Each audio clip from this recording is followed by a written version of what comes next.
Olá, bem-vinda e bem-vindo a mais um Bom Dia Fim do Mundo, gravado diretamente da TV PUC, em São Paulo.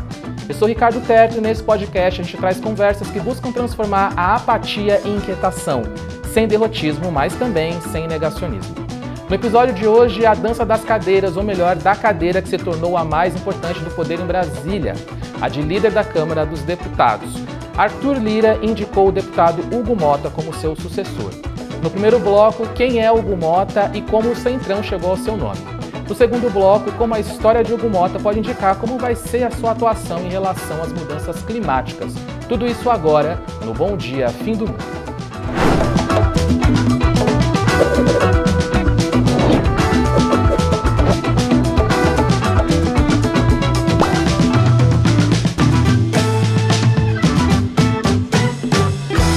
Bom, como sempre, deixa eu começar aqui cumprimentando as minhas colegas de Fim do Mundo. Primeiro, Giovana Girardi. Bom dia, Giovana. Bom dia, Terto. Bom dia, pessoal. Tudo bem? E Marina Amaral. Bom dia, Marina. Bom dia, Terto. Bom dia, gente. Feitas as devidas apresentações e cumprimentos, enquanto a batata do Fim do Mundo segue assando por mais uma semana, aproveite que você está aí, nos assistindo e nos escutando, e siga e assine este podcast onde estiver. Seja o nosso profeta do apocalipse, traga mais olhos e ouvidos para estas conversas, e tem funcionado. Mais uma semana nós estamos no top 10 do Top News lá do Spotify. Se você quiser nos assistir, nós estamos no YouTube da Agência Pública. Se você quiser nos escutar, nós estamos em todos os tocadores de podcast. Se você preferir nos escutar, você pode aproveitar lá se estiver no Spotify ou na Apple e nos dar 5 estrelas para dar moral aí pra gente também, deixar a gente bonito ali nos algoritmos das plataformas. Passado agora então o nosso chapéu, vamos ao primeiro bloco. Bom, gente, o mundo aí, né, tá todo interessado no resultado das eleições nos Estados Unidos, e aqui nesse programa a gente vai falar sobre uma outra, né, um outro troca de poder muito relevante pra gente, que é a de líder da Câmara dos Deputados, né? O Arthur Lira, por sua vez, indicou o deputado Hugo Motta, né, para seu sucessor. Eu nunca tinha ouvido falar do Arthur Lira, né, até ele virar líder da Câmara dos Deputados, depois passei a ouvir falar dele direto. Também o Hugo Motta, nunca ouvi falar e acho que vou ouvir falar dele por muito tempo aqui nos próximos anos. Mas afinal de contas, Marina, quem é o Hugo Motta e como chegaram, né, ao nome dele? Bom, em primeiro lugar é bom a gente lembrar que a eleição mesmo é em fevereiro de 2025, né? O que aconteceu agora é que se chegou a um consenso do PT até o PL em torno do Hugo Motta. E o Hugo Motta, ele é um deputado que entrou muito jovem na Câmara, com 21 anos, porque ele vem de uma dinastia política ali da Paraíba, né, que é a terra dele, e ele sempre se cercou dos personagens que estão ligados a esse fortalecimento do Congresso nos últimos anos. Bem, em 2024 foram 50 bilhões de reais em emendas que os deputados usam mais ou menos como eles querem e o governo é obrigado a pagar. E o ponto de partida desse poder foi o impeachment da ex-presidente Dilma Rousseff, liderado pelo, como todos lembram, pelo Eduardo Cunha, né? E o Cunha, do MDB, como era o Hugo Motta, o Motta era aqueles meninos que viviam no entorno do Cunha, lembra que vinha o Cunha com vários rapazes em torno? Ele era um dos meninos, né? E ele, a partir dali, quando o Cunha foi cassado, ele foi para o Rodrigo Maia, saiu o Rodrigo Maia, ele foi para os braços do Arthur Lira. Então agora, né, quando ele foi conversar com o presidente Lula para fechar esse acordo, ele até disse que ele era contra o impeachment, que ele tentou convencer o Eduardo Cunha a desistir do impeachment, mas ele voltou a favor, né? Porque a verdade é que ele sempre se alinhou aos líderes do Centrão. Tem um agravante que aconteceu no governo Bolsonaro com as emendas parlamentares, que tem tudo a ver com a força do Congresso, né, o poder do Congresso, e que é importante na hora de escolher o presidente, que seja alguém bem defensor dessas emendas, porque no governo Bolsonaro quase todas se tornaram impositivas, né, já era, a partir da Dilma, as emendas individuais se tornaram impositivas, depois vieram as de bancada, daí as de comissões e, por fim, as do relator, que é o que foi apelidado de orçamento secreto. Mas também, mais recentemente, começaram, principalmente depois que o Flávio Dino ficou atrás das emendas do relator, começaram a ser usadas as emendas PIX, que elas são chamadas assim, porque elas vão do deputado direto para a conta da prefeitura ou do governo estadual, da entidade que eles apadriam. Nossa, o que poderia dar errado, né? O que poderia dar errado. E a gente vê que esse foi, inclusive, toda a imprensa atribuiu às emendas parlamentares, né, que de fato 50 bilhões e distribuídas como querem, foram o grande cabo eleitoral das eleições municipais, que teve uma taxa recorde de reeleição. Sim. E quem entrou nessa festa também foi o nosso caro Hugo Motta. O pai dele é prefeito de Patos, na Paraíba, e o pai dele recebeu 10,6 milhões de reais em emendas para uma cidade de pouco mais de 100 mil habitantes nos últimos 3 anos e foi reeleito com 73% dos votos. Então, tem esses dois problemas, né, com esse poder do Congresso, que de um lado eles fazem o que eles querem, de outro eles atrapalham o orçamento, as políticas públicas. A gente vê, por exemplo, que em áreas muito disputadas como a saúde, o Congresso já controla 40% do orçamento. E áreas que eles não ligam, como infelizmente acontece com o meio ambiente, aí ninguém destina emenda para o meio ambiente. Então, a gente tem em 2024 só 28 deputados e 4 senadores que enviaram emendas para o meio ambiente, que somaram 36 milhões dentro daquele universo dos 50 bilhões. A gente vê que é muito pouco, né? Então, o Motta é aquele deputado que hoje está no Republicanos, o deputado do Centrão, que se coloca como defensor sindical, assim, da classe parlamentar, e que tem uma vantagem que também atraiu bastante a atenção do Arthur Lira, que ele circula bem entre gregos e troianos. Ele tem uma entrada boa no governo, por exemplo, né? Tem deputados do PT de quem ele é próximo. E o Marcos Pereira, que é o presidente do Republicanos, era quem estava concorrendo à presidência da Câmara. Ele teve que retirar a candidatura dele porque ele, num evento nos Estados Unidos em maio desse ano, ele defendeu a regulamentação das redes sociais. Aí os bolsonaristas ficaram doidos, ele foi falar com o Bolsonaro, perguntar o que ele podia fazer para manter a candidatura dele. O Bolsonaro disse o óbvio, sócio Lira abraçar a sua candidatura. E nessa conversa, os dois acabaram, o Lira e o Pereira, acabaram chegando nesse nome do Hugo Motta, que tem afagado aí a esquerda, o Lula, inclusive nas votações do Congresso, né? O Congresso em Foco fez um levantamento, ele votou conforme as orientações do governo Lula em 86% das vezes, acima da média da Câmara, que é de 79%. Mas é isso, não vou me estender muito nessas negociações que estão aí ocupando todos os jornais, mas para encerrar, eu lembro que o Motta é um deputado ruralista, da bancada ruralista, e que sempre se aliou às pautas antiambientais e anti-indígenas, certo, Giovana? Certíssimo, Marina. De fato, tem muita coisa nos jornais, mas uma coisa que as análises políticas não estão trazendo e que a gente, no Bom Dia Fim do Mundo, não vai deixar passar barato, é o posicionamento do Motta nas questões socioambientais. Ele, de fato, é um fiel membro da bancada ruralista, ele tem votado com os interesses do agronegócio.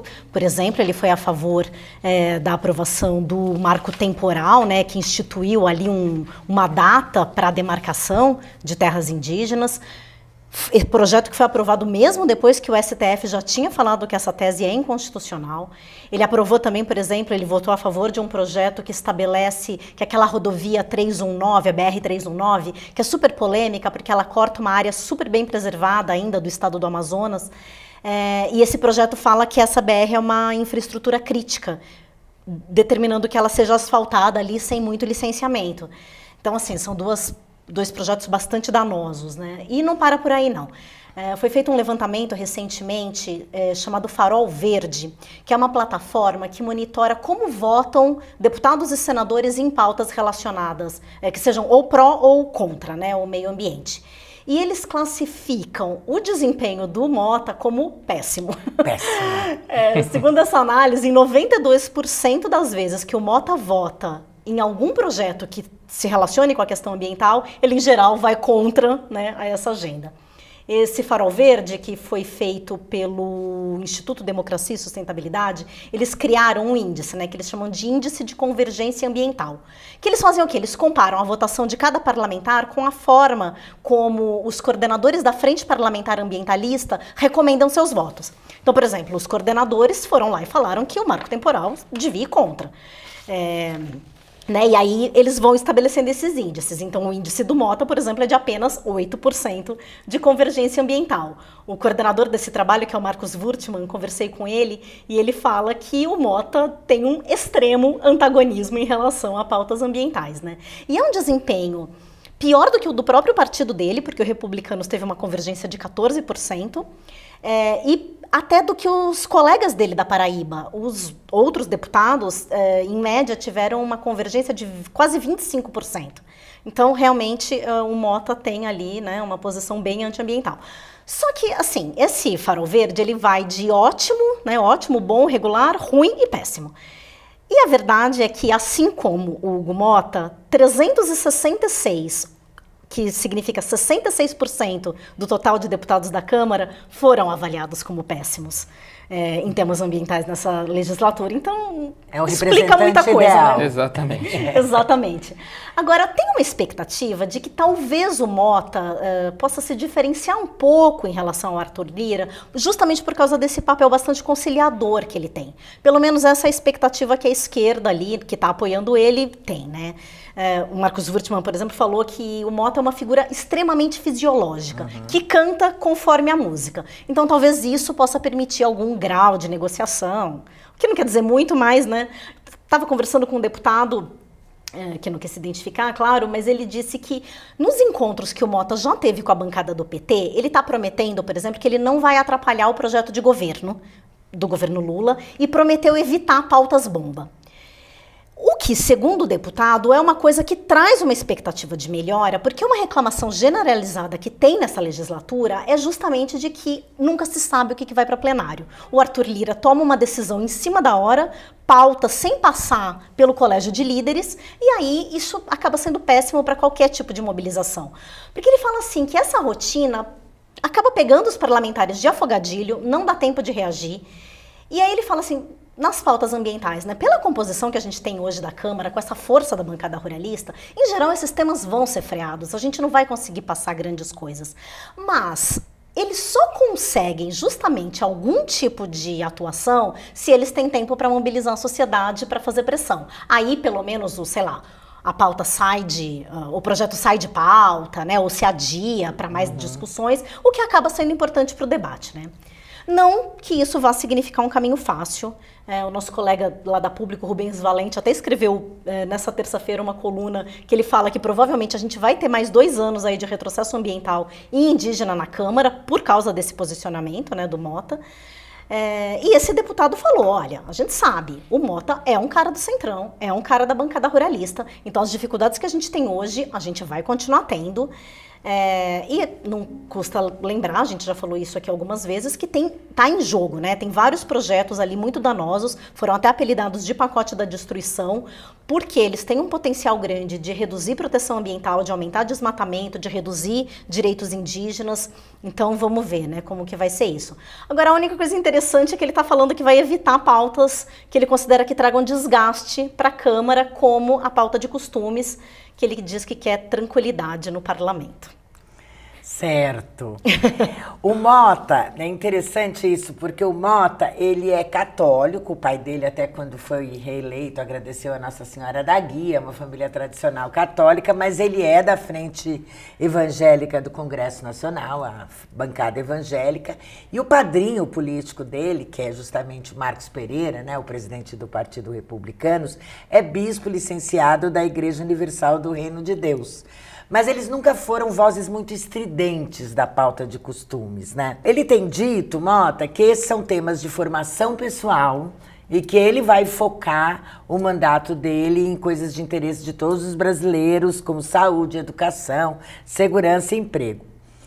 Mas, tradicionalmente, a bancada evangélica vota junto com a bancada ruralista, né? Um apoia os outros, é uma união antiga e que garante a aprovação também dos projetos desse pacote da destruição. Exato. Porque aí também eles são alinhados. Então, assim, a gente não tem certeza que ele de fato não vá entrar com pautas de costumes, porque pode ser uma reivindicação que ele tenha que cumprir, mas o que a gente tem certeza é que ele vai se posicionar contra as pautas ambientais, né? O que não é uma coisa muito boa para a gente que se preocupa com o clima, né, Terto? Realmente não é muito promissor. Já a trombeta da semana vem aí muito promissora, como um sinal do fim dos tempos, logo depois da vinheta.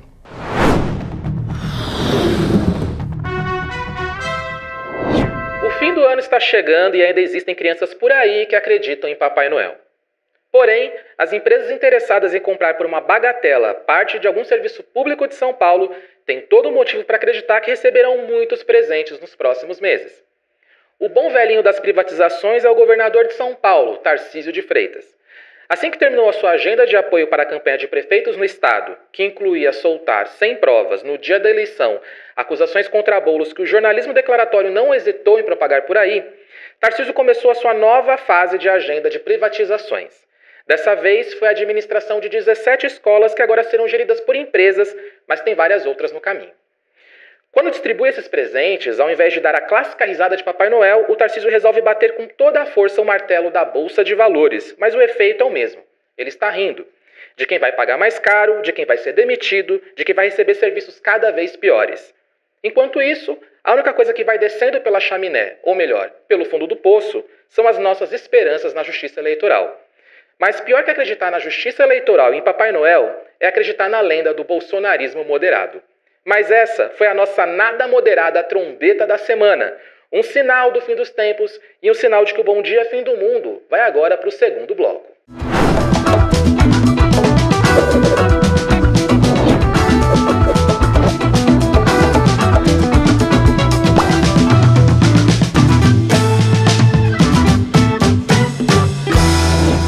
Bom, gente, uma coisa que todo mundo sabe, né, é que no Brasil ninguém vem do nada na política, ainda mais quando alcança as grandes esferas do poder, né? No primeiro bloco, a Giovana falou sobre os posicionamentos, né, do Hugo Motta na área socioambiental, mas tem alguma coisa aí dentro da história, né, desse personagem não tão novo assim na política, que revela mais detalhes aí, né, dessa relação com o clima e tal. Marina, o que a história do Hugo Motta aí nos revela, né? Olha, vamos falar então de Patos, que é o feudo dos Motta, ou melhor ainda, é o feudo dos Vanderlei. Tá. Motta é a família materna, Vanderlei é a família paterna. E eles contam que a família chegou lá há mais de 2 séculos, que eles são descendentes dos Vanderlei, holandeses, que foi então abrasileirado para Vanderlei, que é um clã que se estabeleceu na cidade no século XVII. A gente não sabe o quanto isso é história da família, mas o que a gente sabe é que em 1895, quando foi o primeiro prefeito tomou posse em Patos, já era da família deles. Nossa. Nas décadas seguintes, o Globo fez um levantamento mostrando que 8 membros da família foram prefeitos. Para ficar na história dos mais recentes, o pai, o Nabor, já tinha sido prefeito de 2005 a 2012, daí ele foi substituído pela avó materna do Hugo Motta, pela sogra, né? A dona Francisca Motta. Depois ele voltou em 2020 e foi reeleito agora. Meu Deus do céu, dá até pra fazer um decral Patos, né? Pois é, e Patos não é uma cidade muito grande, né? Ela tem 103 mil habitantes, é a 4ª maior cidade da Paraíba e se autodenomina a capital do sertão. Foi o título que eles mesmos encontraram e que depois a Assembleia Legislativa aprovou até um projeto de lei concedendo a Patos esse status de capital do sertão. E ela é importante porque ela é interligada por rodovias que dão acesso ao Rio Grande do Norte, Pernambuco e Ceará. Então, assim, é uma região que abrange mais de 70 municípios nordestinos, que ela funciona como um centro, né? Com infraestrutura, de atendimento de saúde, enfim, é o centro local. E já que o nosso assunto é o clima, vale destacar que naquele levantamento que o governo fez depois da tragédia de Porto Alegre, quando listou os municípios sujeitos a enxurradas e enchentes, Patos aparece ali. E, ao mesmo tempo, Patos é uma das cidades mais áridas do Brasil.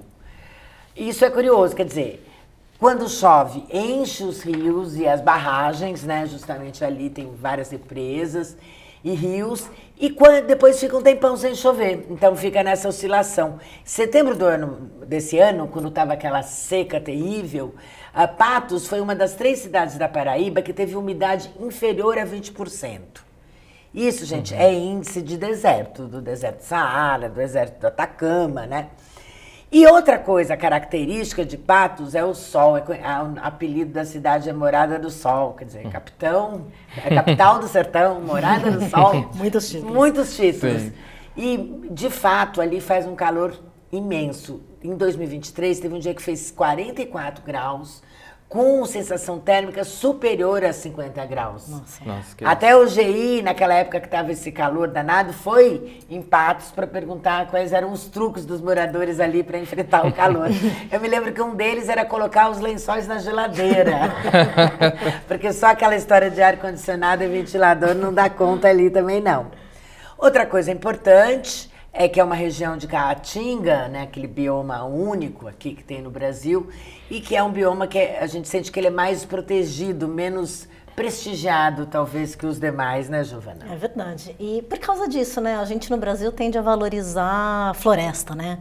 E aí a Caatinga fica parecendo deserto e... Não, ela é uma vegetação super rica e quando chove, na verdade, ela até fica super verde, né? É uma vegetação incrível, é isso que a Marina falou, é totalmente nacional, mas ela vem sendo uma das mais desmatadas no Brasil nos últimos anos, principalmente, até por conta de expansão de atividade agropecuária. Então aquela região ali que é fronteira com o Cerrado, no oeste da Bahia, pega a Caatinga também, vem sofrendo muito, né, com o aumento da expansão agropecuária. E também, você falou de Morada do Sol, eu imagino que deve ter eólica, energia solar lá em Patos, né? E esse é um fenômeno que vem sendo observado de desmatamento para a instalação de parques eólicos e solares na Caatinga, o que é uma questão, né? Mas falou dessa questão de Patos, né? Tá muito seca. Na verdade, todo o Nordeste, mas em especial o bioma Caatinga, vem passando por um processo que os cientistas chamam de desertificação, que tem a ver com a região, né, as características próprias da região, tem a ver com esse desmatamento que eu comentei, mas também, claro, com as mudanças climáticas, né? Diversos estudos mostram que as regiões que hoje já são secas no Brasil, elas tendem a ficar ainda mais secas, então esse semiárido, né, que é o que a gente tem no Nordeste, tende a virar um árido. E isso já começou a acontecer. No ano passado foi lançada uma nota técnica do INPE, que é o Instituto Nacional de Pesquisas Espaciais, e o CEMADEM, que é aquele centro que monitora e faz alertas de desastres, e eles mostraram que o aquecimento global já fez surgir a primeira região árida no Brasil. É uma área que tem cerca de 5.700 km², isso é quase 4 vezes a área da cidade de São Paulo, e fica na fronteira da Bahia com Pernambuco, que é entre ali Juazeiro e Petrolina. Não chega ainda a ser considerado um deserto, mas é uma mudança de status importante, porque não só ela pode acontecer mais, como ela pode trazer grandes impactos econômicos e sociais, né? Então, assim, a gente vê uma redução das chuvas, a gente vê, por conta do aumento da temperatura, uma perda muito grande de umidade dos solos, e isso vem se expandindo. Olha, entre 1960 e 2020, o que a gente chama de semiárido no Brasil já cresceu 40%. Hoje, cerca de 9% do território do Brasil é um território de semiárido. Então, você fica imaginando que, assim, isso vai causar perdas econômicas, perdas, né, do modo de vida dessas populações, e muito provavelmente a gente vai ver um aumento, talvez, de migrações no país. O que deveria, sim, ser um problema para os políticos locais. Porque você imagina até para quem precisa de voto, começar a perder população, né? Sim. Então, no mínimo, eles deveriam estar considerando isso, mas é um debate que, infelizmente, a gente ainda não está vendo, nem no nível local, muito menos, aliás, não está vendo no nível nacional e muito menos no nível local. Mas falando em debate, semana que vem, já anunciando aqui, né, começa uma nova rodada de negociações internacionais sobre a emergência climática, é a 29ª Conferência do Clima da ONU, que vai ser realizada no Azerbaijão, numa cidade chamada Baku, que é a capital do Azerbaijão, e é para lá que eu vou na semana que vem, gente. Baku, Azerbaijão, a gente não conhece muito essas coisas que você está esperando encontrar lá, Giovana. Pois é. Assim, é um antigo estado soviético, né? Virou país a partir da queda da União Soviética. Acho que uma coisa que é interessante é que ele é um país de maioria muçulmana, então é um país árabe. É árabe, mas é soviético, né? Ele tem essa mistura ali muito interessante. Eu acho que o que chama atenção e que eu acho que vai ser uma questão nessa COP é que pelo 3º ano consecutivo a gente tem uma conferência do clima num petroestado, ou seja, num país que depende muito de petróleo. Em 2022 foi no Egito, o ano passado foi nos Emirados Árabes, né, na cidade de Dubai, e agora no Azerbaijão. E quais que são os debates mais quentes desta COP? Essa COP ela é muito importante porque ela vai discutir o assunto que provavelmente é o mais espinhoso de todos eles. Diminuir petróleo é difícil, mas isso aqui é ainda mais difícil. Quem vai pagar a conta? Essa COP ela tem que trazer o que eles chamam de um novo mecanismo financeiro.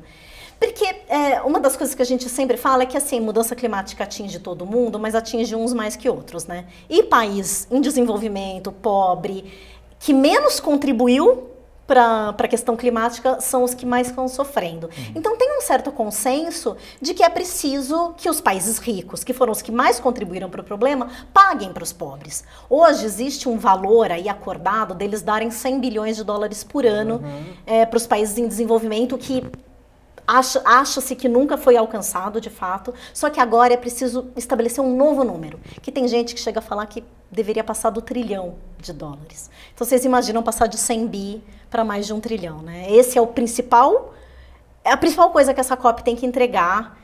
E aí, gente, o céu é o limite. Ou o não limite, né? O inferno vai ser o limite. A ver o que vai vir desta COP. Vamos ver mesmo, né? Porque semana que vem, então a gente vai ter um episódio especial, né? Com a Giovana Girardi, diretamente lá de Baku, conversando com a gente, trazendo informações ali dos bastidores dessa conferência.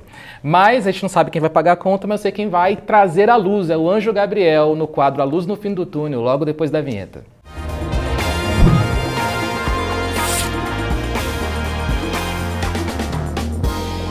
Oi, gente! Hoje eu vou falar de um país que tem tudo a ver com a emergência climática, porque foi o primeiro lugar do mundo a queimar combustíveis fósseis lá no século XVIII. Eu tô falando do Reino Unido, que ocupou as manchetes dos jornais agora no comecinho de outubro. O motivo é que o país fechou a sua última usina de carvão, que é considerado o combustível fóssil mais sujo de todos. A decisão é histórica, porque marca o fim de um ciclo de mais de 140 anos de exploração de carvão no Reino Unido, que, vale lembrar, foi o berço da Revolução Industrial. É uma sinalização muito clara para o mundo inteiro de que é possível deixar as fontes poluidoras para trás. E é um recado especialmente para os países que resistem em se livrar do carvão, como é o caso, infelizmente, do Brasil.